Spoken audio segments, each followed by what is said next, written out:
Hello everyone, welcome back to the channel, and today I want to compare the Galaxy S6 Edge to the S7 Edge, S8 Edge, and the XA1.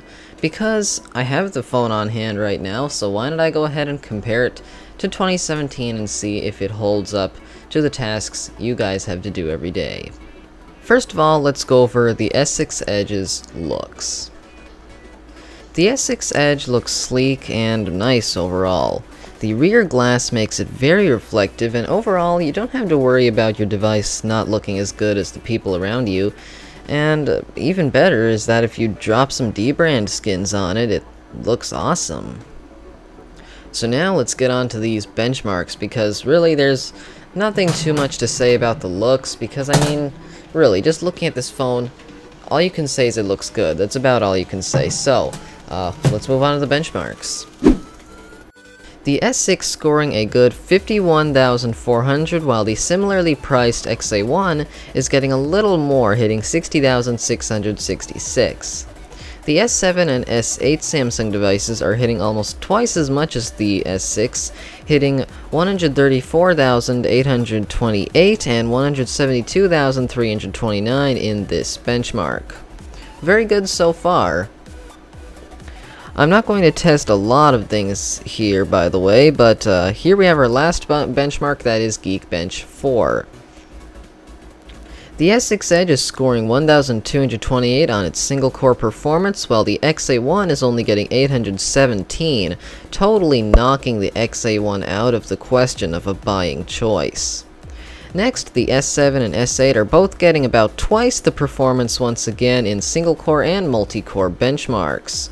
So as you can see, the S6 Edge is still a pretty good phone, but the S7 is only $100 more, and you're getting about twice the performance and more. So, I don't really know. You may choose it depending on what your budget is, I guess. Now on to the usability of the S6 Edge. I've been using this phone for a while, and I can say that this phone it's okay. I mean, it's not like really good, but it's okay for its price. Of course, gaming and rendering performance is not even close to that of the S7 or S8 Edges, but for normal daily texting, calling, tweeting, whatever, this phone is snappy and loads everything just fine. Not to forget that this phone is only $219 refurbished on eBay right now, and 1-year warranty is only $25. The camera quality is also very important here, so here's some video footage.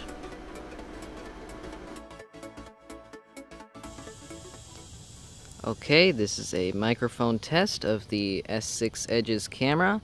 Right now I'm shooting in 1080p 60 FPS, so it looks very, very smooth. I'd say the picture quality is acceptable. I mean, it's not the greatest. When I'm inside, it does make a little bit of dots flickering here and there, but it's pretty good for the most part. And you can see when I do some really big movement action, you can see it still is extremely smooth. And now I'm going to try some digital zoom, which obviously is going to look bad, because digital zoom does indeed look bad, so that's obviously going to always look bad. But what's nice is that oh, look at that airplane there, that's perfect timing. What's nice is that the 60 FPS at 1080p is what makes this thing very nice, because that, oh, zooming too much, there we go. Because it's so smooth at 1080p, but it also has good autofocus, so if we try to focus on this grass right here, I can just tap on the screen. You can see this grass blade right here is out of focus. Now if I tap on it, it should focus in. Okay, that's a little too thin, but you can see right here, if I look at this and then tap on the grass, it's focusing on the grass. Now if I tap on the hay, it's focusing on the hay. That autofocus is pretty fast, I'd say. Yeah, that's good. But anyways, now let's move on to 4K 30 FPS. Okay, this is 4K 30 FPS. You should notice the picture quality should look a little bit better, but the smoothness is definitely worse now because it's only 30 FPS instead of 60. Let's go ahead and try some of that digital zoom again. The digital zoom definitely looks better because of 4K. And overall, this looks good once again. If we do the autofocus test, it still focuses on things pretty smoothly.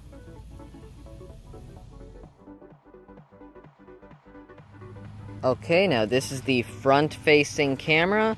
This is being shot in 1440p, 30 FPS. There is no 60 FPS for the front camera.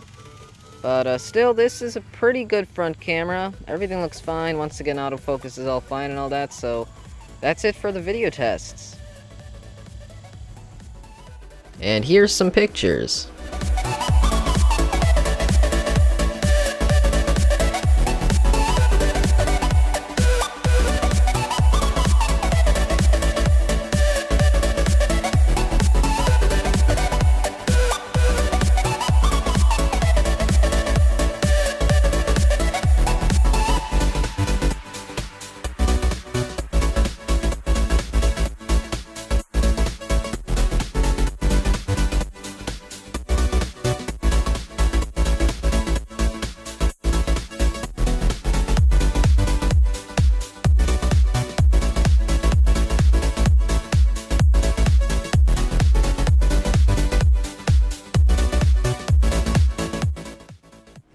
So, the conclusion. Is this phone worth it? Well, it all depends. If all you want is a phone that can do the tasks you need to do every day, and you want it to be cheap, then go ahead and get it. This is a great phone for that.